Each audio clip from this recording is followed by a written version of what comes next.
Welcome back to Astro Tina. This is your April 2025 Vedic horoscope for your ascendant sign. A month of karmic shifts and divine realignment. April unfolds as a powerful transitional period, influenced by significant planetary movements that shape your destiny.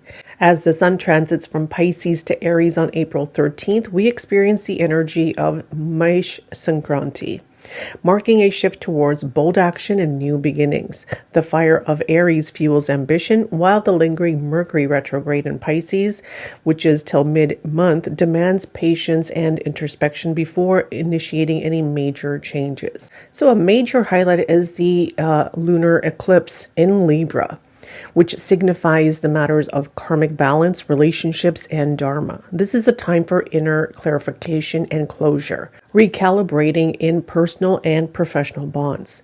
Venus in Pisces, its exalted sign, blesses romantic and financial matters, while Jupiter's steady persistence in Taurus reminds us that slow, deliberate growth yields the best results. Now, with Mars in Gemini, igniting intellectual debates and strategic action, and Rahu Ketu continuing their transit in Pisces and Virgo. So this month is a blend of karmic lessons, steady insights, and the need for patience and rapid shifts. So expect breakthroughs, but only if you're aligning your efforts with divine timing. So now let's look at each sign individually.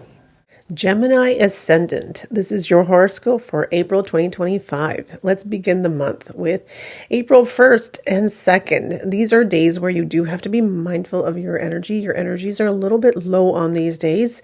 Also be mindful of any unexpected expenses. And if you have any decisions that do need to be made, keep these decisions pending. Not favorable days to make any decisions. Let this energy pass. Now, as we move to the 3rd and 4th, very positive days for you. We have a very good positive week ahead. You actually have up to the 14th very positive energy here. So now the 3rd and 4th, this is where you want to focus your energies on yourself. Do some rest, do some relaxation, do some self-reflecting, do some self-journaling. Great time for meditation as well. Moving to the 5th, 6th, and 7th, this is time for you to spend with your family. This is time where your words will also hold weight. So if you need to have that discussion with your family, great time to do that. And also, these are great days for you to look at your money. Okay, so look at your money situation and see where you can improve in your money situation, how you can bring in more money. And you'll see that these are great days for you to actually play the lottery as well, especially if it's like the scratch and win, because the 5th, 6th, and 7th are your money days. So the money energy is definitely flowing. So maybe take some time and do some manifestation as far as your money. Now, moving on to the 8th and 9th, again, positive energy days. This is where you want to concentrate on your communication. You could have great communication happening with your work. You could have great communication happening with your siblings as well. You could have that talk you've always wanted to have with them. So definitely make the most of this energy. Now, the first week is great for family. So now the 10th, 11th, and 12th, again, great for the home environment. It's very loving, very supportive. This is where you'll see that the home environment is it's very nurturing. And you'll also see on the 10th, 11th, and 12th, you could actually you could do some bonding with your mother as well. This is a great time to spend with her as well. So definitely make the most of this energy. So 13th and 14th, this is where your creativity is really peaking. Okay, those creative juices are flowing. You're definitely coming up with a lot of ideas. Mentally, this is where the mental energy is really coming in. Now, so make the most of this energy. Like if you're a student, create something new in your studies, a new way of learning, new way of, doing your tests, your assignments. If you're an artist, this is a great time for you to tap into your creativity and produce that piece that you're longing to work on. Moving on to the 15th, 16th, and 17th. This is where you do have to be mindful of your energies regarding your health, debts, disputes. Not a good time for you to actually get into a dispute with someone. This is where your energies are you're actually really irritated. So definitely keep it low. If somebody is irritated around you, definitely do not engage because it will turn into a dispute. So definitely be mindful of your energies and just kind of lay low and let it pass. Moving forward to the 18th and 19th, great days for partnership. This is a great time for you to spend with your spouse. This is where you'll get support from your spouse on these 2 days, and you'll get along better with your spouse on these 2 days.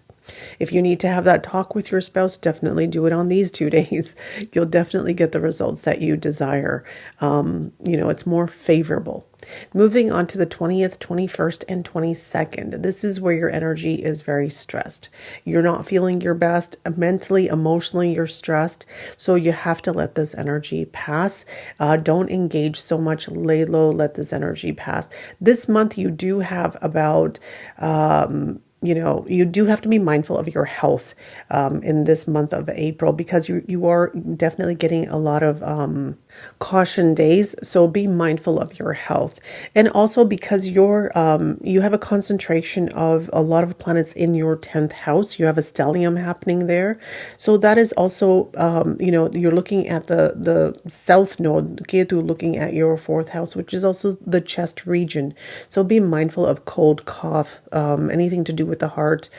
So be mindful of your health this month, okay? Now, moving on to the 23rd, 24th, again, this is where now your energies have picked up. They've improved. They're more positive. You're feeling better now. And you're going to be looking forward to doing some work. This is a very work-heavy month because your 10th house is very highlighted. So a lot of your energy is going to be focused on doing a lot of work, a lot of unnecessary work for someone as well. And you could be doing work for someone that you're not getting paid for as well. So, this is you putting a lot of energy, a lot of effort, a lot of focus onto somebody else's work.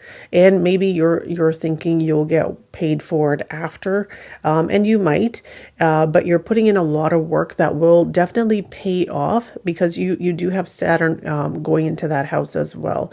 So definitely be mindful of your health because all the energy is focused towards your work. So you're kind of neglecting your health a little bit. So do rest and relax a bit, okay? Now, looking at 25th and 26th, again, this is where you're really focused on your work. These are very work-heavy days, and you really should see good results on these days. So definitely do your work on these days. Put your best foot forward on these days. If you have anything to present at work, great days for that. And also, this is a month that you could actually get a raise, a promotion at work. Again, work is very highlighted for you. Now, moving on to the 27th, 28th, this is where you want to socialize. You want to do some networking, meet new people. You're definitely coming across a lot of new people, new energy this month as well. Now, moving on to the 29th and 30th. This is where your energy is low. This is where you could incur some losses, unexpected losses. And this is also where you want to keep your decisions pending. Don't make any decisions on these days. Let this energy pass. Okay. So again, your caution days are the 1st, 2nd, 29th, 30th, the 15th, 16th, 17th, the 20th, 21st, and 22nd. Again, this is a very cautionary month regarding health, regarding expenses, regarding any kind of disputes and stress. So, it's a stressful month for you, and it's you have to be mindful of your health, and it has a lot to do with the fact that you're putting a lot of energy, a lot of focus on your work. So definitely when you put focus into one area, something else will get neglected, right? Now, as far as money days where the flow of money is really good is the 5th, 6th, and 7th. Do some manifestation. Buy yourself a scratch and win lottery. You'll see you have more money in your wallet on those days.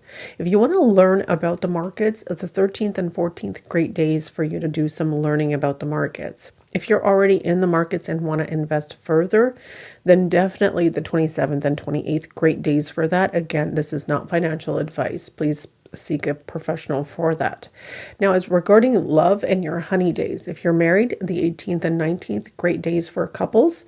And if you're single, and you're looking for some romance, go on that date. The 13th and 14th, great days for that. If you're a student, the 13th and 14th, great days for you to really do some of your learning on those days. You should see really good results. And also, this is again a very work heavy month. So definitely take some time out for yourself. The 3rd and 4th are the optimal days for you to regain your energies. So definitely take that time and focus on yourself.